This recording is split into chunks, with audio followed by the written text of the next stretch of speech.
Hay personas que lo intentan todo, comen bien durante la semana, se esfuerzan, hacen dieta, entrenan, tienen compromiso y aún así sienten que hay algo que siempre les acaba ganando: el dulce. No es que no sepan lo que tienen que hacer, es que por mucho que se esfuercen hay una especie de necesidad constante que vuelve una y otra vez. Y eso genera muchísima frustración, porque no hablamos de alguien que vive a base de ultraprocesados, sino de personas que quieren cuidarse, que quieren hacerlo bien, pero que sienten que con el azúcar pierden el control. Aguantan unos días, a veces unas semanas, y luego vuelve exactamente el mismo patrón. Y con él, la culpa, el enfado y la pregunta constante de ¿por qué me pasa esto a mí? A mucha gente le han dicho que esto es falta de fuerza de voluntad, que si no pueden dejar el dulce es porque no se comprometen lo suficiente o porque simplemente no saben controlarse. Pero esa explicación es muy poco objetiva y no encaja con la realidad de muchas personas que, pese a ser disciplinadas, siguen atrapadas en la misma relación con el azúcar. Y la verdad es que esa aparente necesidad no aparece porque sí. Si lo razonamos desde una perspectiva evolutiva, nuestro deseo casi automático por el sabor dulce tiene todo el sentido del mundo. El problema es que en el contexto actual en el que vivimos, ese mismo sistema de recompensa que un día nos ayudó a sobrevivir se vuelve en nuestra contra y con el paso del tiempo puede acabar convirtiéndose en una relación claramente adictiva. Y de eso es de lo que vamos precisamente a hablar hoy. ¿De dónde surge esa relación con el azúcar? ¿Qué ocurre en nuestro cerebro cuando comemos alimentos dulces? ¿Y cómo se puede empezar a salir de esa lucha constante con la comida? Así que si estás listo, ahora sí, empezamos. De entrada, para entender por qué el azúcar tiene ese poder tan fuerte sobre nosotros, lo primero que hay que hacer es echar una mirada hacia el pasado. Y cuando digo el pasado, me refiero a muy atrás. Desde una perspectiva evolutiva, durante más de 2 millones de años, nuestros ancestros no tenían ningún conocimiento sobre lo que se llevaban a la boca, evidentemente. En aquel entonces no existían etiquetas, ni calorías, ni macronutrientes, ni dietas, ni ningún tipo de referencia externa, y la única forma que tenía el cerebro de interpretar si un alimento era seguro, útil o potencialmente peligroso era a través del sabor. En ese contexto, el sabor dulce cumplía una función clave. Era una señal extremadamente valiosa porque indicaba a nuestro cerebro la presencia de energía fácilmente disponible, que era algo fundamental para sobrevivir en un entorno donde la comida no estaba garantizada. Por el contrario, los sabores amargos o muy desagradables solían asociarse a toxinas, plantas venenosas o sustancias que podían poner en riesgo la vida. De forma automática, el cerebro aprendió a reforzar la búsqueda de lo dulce y a generar rechazo hacia lo amargo, no por capricho, sino porque esa asociación aumentaba las probabilidades de supervivencia y, en última instancia, de reproducción. Este mecanismo no fue algo puntual, sino que se consolidó como una adaptación durante miles de generaciones. El cerebro fue afinando ese sistema de recompensa basado en el sabor porque funcionaba. El problema es que ese mismo cerebro, con ese mismo sistema de interpretación, sigue funcionando exactamente igual a día de hoy. La biología no ha cambiado, lo que ha cambiado de forma radical es el entorno en el que vivimos. Y aquí es donde empieza el problema, porque hoy ya no vivimos en un contexto de escasez energética, sino todo lo contrario. Vivimos en un entorno de sobreabundancia, con acceso constante a la comida, comemos varias veces al día para no desfallecer, muchas veces incluso siguiendo recomendaciones oficiales, y al mismo tiempo mantenemos un estilo de vida cada vez más sedentario. El resultado de esta combinación es bastante predecible: acumulación de grasa, aumento de peso y una relación cada vez más confusa con la comida. Pero el problema no es solo cuánto comemos, sino cómo hemos educado a nuestro cerebro en ese proceso. Hemos llegado a un punto en el que muchas personas ya no saben ni siquiera distinguir entre hambre real y hambre hedónica, no porque no sean capaces, sino porque han acostumbrado al cerebro a recibir energía de forma constante y además hacerlo a través de alimentos diseñados para hiperestimular el sistema de recompensa. Alimentos dulces, densos energéticamente y altamente palatables, creados no para nutrir, sino para generar placer inmediato. Y es aquí donde el entorno moderno se convierte en nuestro enemigo, porque esta hiperestimulación, lejos de ser casual, responde a intereses económicos económicos muy claros. La industria alimentaria lleva décadas invirtiendo enormes cantidades de dinero en crear pseudoalimentos capaces de activar de forma muy intensa el sistema de recompensa, reforzar el consumo repetido y mantenernos constantemente buscando el siguiente estímulo. Cuanto más dependiente es una persona de ese tipo de productos, más rentable se vuelve como consumidor. Por tanto, le pese a quien le pese o por muy conspiranoico que parezca, este es el modelo sobre el que se sostiene gran parte del sistema alimentario actual. A partir de aquí, para entender por qué esta relación con el azúcar puede acabar convirtiéndose en una auténtica adicción, tenemos que entrar ya en lo que ocurre a nivel cerebral, que es cuando todo empieza a encajar. Porque el problema del azúcar no es solo calórico ni metabólico, sino también neurológico. Cada vez que consumimos algo dulce, especialmente si es rico en azúcares simples y de rápida absorción, se activa de forma muy intensa el sistema de recompensa del cerebro, un sistema diseñado para reforzar conductas que, como ya hemos dicho, en un entorno ancestral aumentaban nuestras probabilidades de supervivencia. Ese sistema de recompensa está estrechamente relacionado con la liberación de dopamina, que es un neurotransmisor que no genera,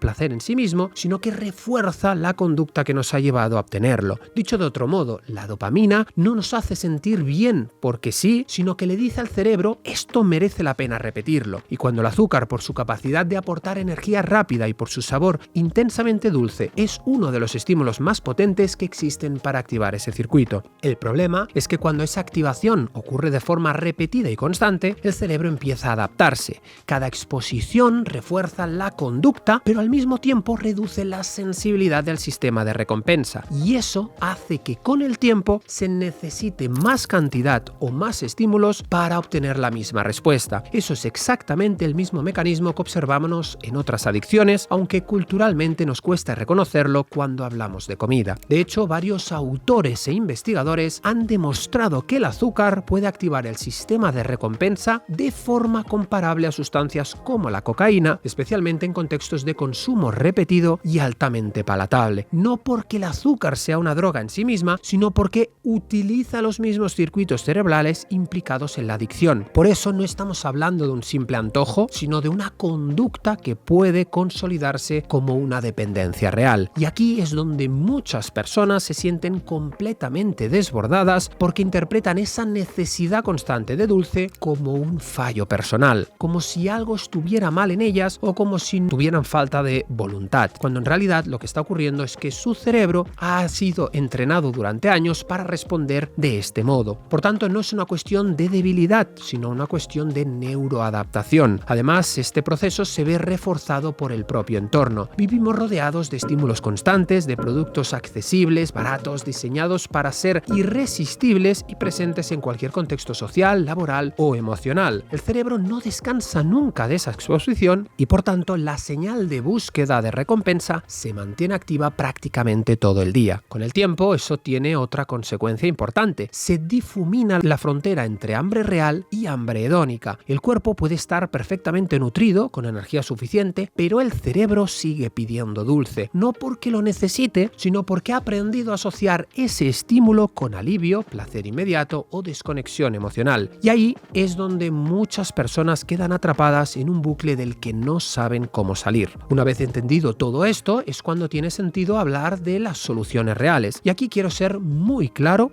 porque hay mucho mensaje bien intencionado pero poco efectivo. Cuando existe una relación claramente adictiva con el azúcar, la estrategia de come de todo un poco suele fracasar, no porque la idea sea mala en la teoría, sino porque no tiene en cuenta cómo funcionan las adicciones. Decirle a alguien que tiene una relación problemática con el azúcar, que puede seguir consumiéndolo con moderación, es en muchos casos equivalente a decirle a un alcohólico que se tome solo un par de copas para no generar ansiedad. En la práctica, esa rara vez funciona, porque mientras exista una exposición constante, el circuito de recompensa sigue activándose y esa conducta lo refuerza. Por eso el primer camino y el que yo más defiendo como divulgador es cortar de raíz el estímulo durante un periodo de tiempo. Eliminar la exposición, no tener este tipo de alimentos en casa, ni en el trabajo, ni en el alcance diario. No por castigo, sino por higiene conductual, porque cuando no hay estímulo, no hay activación del circuito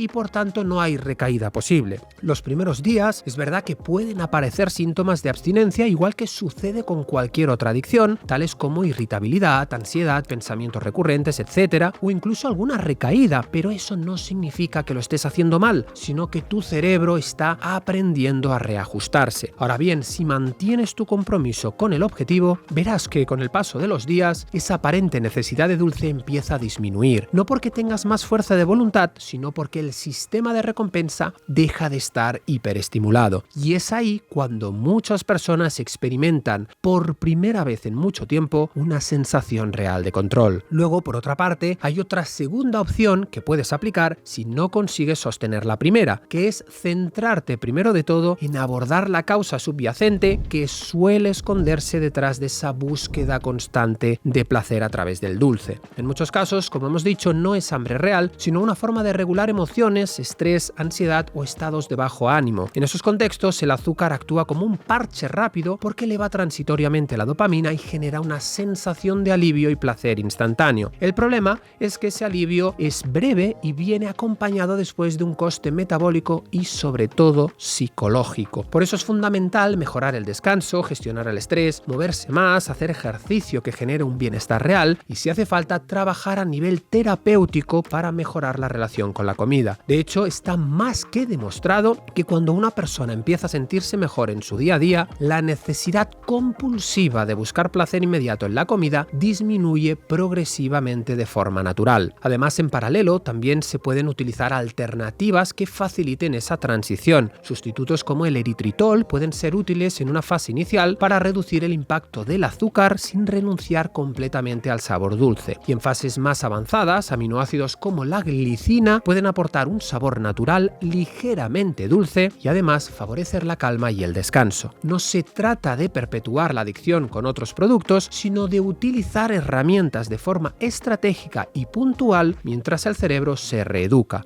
porque al final superar la adicción al dulce y al azúcar no va de demonizar alimentos ni de vivir en restricción permanente, sino de entender cómo funciona nuestra biología, retirar los estímulos que le convierten o te convierten en un esclavo del placer inmediato y crear un entorno interno y externo que lo permita recuperar una relación sana con la comida. Por tanto, cuando dejas de luchar constantemente contra el antojo y empiezas a trabajar entendiendo a tu cerebro, el proceso deja de ser una batalla y empieza a convertirse en algo mucho más llevadero y sostenible. Y ese suele ser el punto en el que muchas personas por fin encuentran que vuelven a estar al mando. Y por último, algo muy importante para cerrar el vídeo, es muy importante y muy probable que en ese proceso aparezcan recaídas. Y eso no significa, insisto, que hayas fracasado ni que todo lo anterior no funcione. Forma parte del proceso. Fustigarse emocionalmente, culpabilizarse o abandonar al primer tropiezo solo refuerza el mismo bucle que queremos romper. La clave está en tomar conciencia una y otra vez del impacto que el consumo continuado de azúcar tiene sobre tu cerebro, sobre tu microbiota, sobre tu metabolismo, tu salud y por supuesto sobre tu composición corporal. Cada intento suma información y cada paso aumenta tu capacidad de decisión y cada periodo de mayor control refuerza un cerebro menos dependiente. No se trata de hacerlo todo perfecto, sino de ser constante y entender que recuperar una relación sana con la comida es un proceso y no un acto puntual. Ahora, si este vídeo te ha hecho reflexionar o te ha aportado valor, te invito a dejarme conocer tus impresiones en comentarios y dejarme también un buen like para apoyar el contenido. Muchas gracias por tu tiempo y hasta el próximo vídeo.